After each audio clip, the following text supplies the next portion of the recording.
Joining us now, NBC News Justice reporter Ryan Riley, MSNBC legal analyst and former federal prosecutor Christy Greenberg, and MSNBC political analyst and chief White House correspondent at the New York Times, Peter Baker. So, Ryan, what's the latest we're hearing from the Justice Department about today's discussions with Maxwell?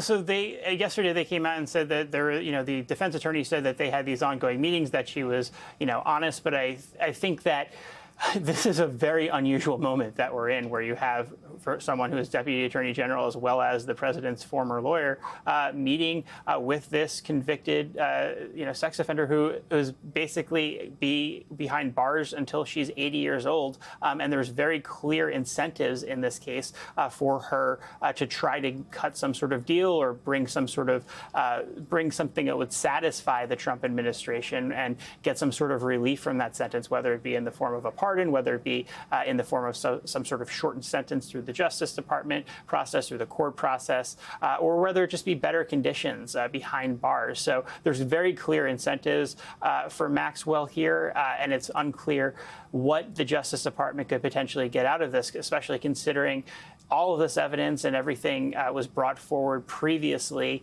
and that she was considered such an unreliable source in the past that they did not go forward with any of the information or that she was bringing, or did not even really offer up information because of that lack of trust that they had in her. Hearing from Maxwell's attorney just this morning ahead of today's interview.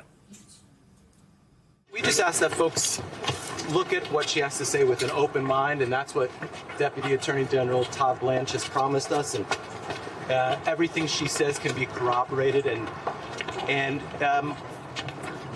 she's telling the truth. Christy, what questions do you have about how these interviews with Maxwell are being conducted and the parties involved?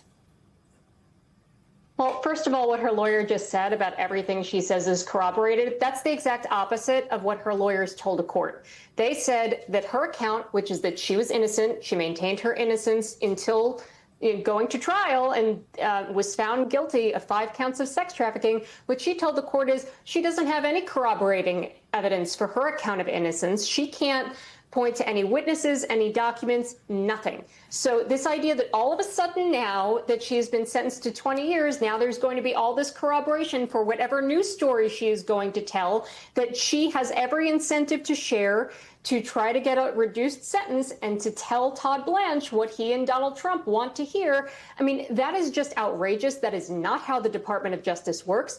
This woman was convicted of horrific crimes. Let's not, you can't lose sight of that. And the fact that, she has no credibility. She is not somebody who would ever be used as a cooperating witness. To my knowledge, she has never admitted guilt, much less having any corroboration. So the fact that the Deputy Attorney General is conducting this interview, that's unheard of. And again, why is he doing it? He has no credibility here. The fact that he ran to Donald Trump to tell him that Donald Trump's name was in the file, again, he's got a total conflict of interest. His only interest here isn't in independence and getting to the truth. It's to try to distract people from the Epstein file and to try to get some story or some information to leak to be able to make Donald Trump happy and make his administration look better. That's what's going on here. This is not about building a criminal case. She is not usable as a witness. She is a proven liar and somebody who has done terrible things. And I really question what it is he is doing there and why it is he's looking to make some deal with the devil where he gets no prosecution in return. It is a question. What is the goal? Peter, there's been speculation about what Maxwell could get out of these conversations. Here's how the president responded when asked about a potential pardon this morning. Would you consider a pardon or a commutation for Ghislaine Maxwell if it's something I haven't thought about. It's really something. I'm allowed to do it, but it's something I have not thought about. Peter, are there discussions in the White House about a potential pardon for Maxwell? Well, I haven't heard of any, but the problem is the president is in effect holding it out. He's suggesting that it is at least conceivable, possible.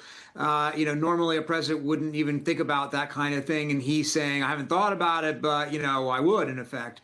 And that's, something we've seen with him throughout his time in office, where he has dangled pardons at times in order to achieve certain ends. When people who were potentially witnesses against him in his first term, people who had information that prosecutors were seeking that might not necessarily be advantageous to him, he would talk about pardons. And then, of course, he's actually delivered pardons or clemency in a number of instances to people who have been his political ally or people who are also under the glare of the spotlight or scrutiny alongside with him, who might have had information that might have been unfortunate for him, and obviously with pardons don't have to worry about the consequences of that anymore. So I think that the use of the pardon throughout his time in office has always been selective and always been advantageous to him, or at least often been advantageous to him. You wonder how this situation would be advantageous for him to provide leniency of some sort for Ghislaine Maxwell, convicted sex trafficker. Last night, our colleague Jen Psaki spoke to one of Epstein's accusers, and here's what she had to say about Maxwell. I've never met a more predatory, terrifying human being in my entire life, and neither had Virginia Giuffre, and neither has Annie, or Anushka, or many girls like Shantae Davies. There's hundreds of us that were preyed upon by Ghislaine Maxwell. She's a very dangerous person, and she threatened my life on many occasions. I've had to move and be in hiding because of this predatory child predator and just victim predator. So it's completely unacceptable for anyone to call her a victim. The woman is not a victim. She's a victimizer. Peter, I'll underscore again, Maxwell is a convicted sex trafficker. How does the White House see someone like this fitting into the narrative they're trying to craft for the president's frustrated supporters in a way that'll satisfy them? Yeah, I remember when my colleague Jonathan Swan interviewed President Trump a few years ago and mentioned her to him, and he says, well, I wish her well. And Jonathan says, well, she's a child sex trafficker. And he says, well, I still wish her well. I mean, it's an odd circumstances, to say the least, that a president of the United States would express in any kind of anything less than full-fledged outrage or against somebody who's done the things that she has been accused and convicted of doing. The idea that he might, in fact, even consider some sort of clemency would, in any normal time, be considered an outrage and a scandal in itself. And it's hard to imagine he would go through it. And I think, as we were just talking about, to what end? What would she provide? What public good would be provided by changing her prison conditions or giving her some sort of a leniency? Meanwhile, Christy, the New York Times reports this spring the FBI and the Justice Department made an all-out push involving hundreds of employees to scour the Epstein files with a single goal in mind: find something, anything that could be released to the public to satisfy the mounting clamor from the angry legions of President Trump's supporters. How unusual is it to enlist DOJ resources at this scale for something like this? I mean, it's unprecedented. The case was closed. The trial had been completed. And the idea that they were then going to reopen this and look at it, scour it for anything that, not necessarily to make a case, because they were clear in their memo that they found nothing to either investigate or prosecute. This was about what we can share with the public. And again, as a general matter in criminal cases, if somebody's not charged with a crime, you're not just naming and shaming them. It's not the National Enquirer. This is the Department of Justice. You make cases. That is what the job is, not to necessarily share salacious allegations and details. So, I don't quite understand what they were doing. And the main question that you have now is, why the 180? Okay, you promised transparency. Now all of a sudden Donald Trump's name shows up a bunch of times, and now all of a sudden it's a closed book.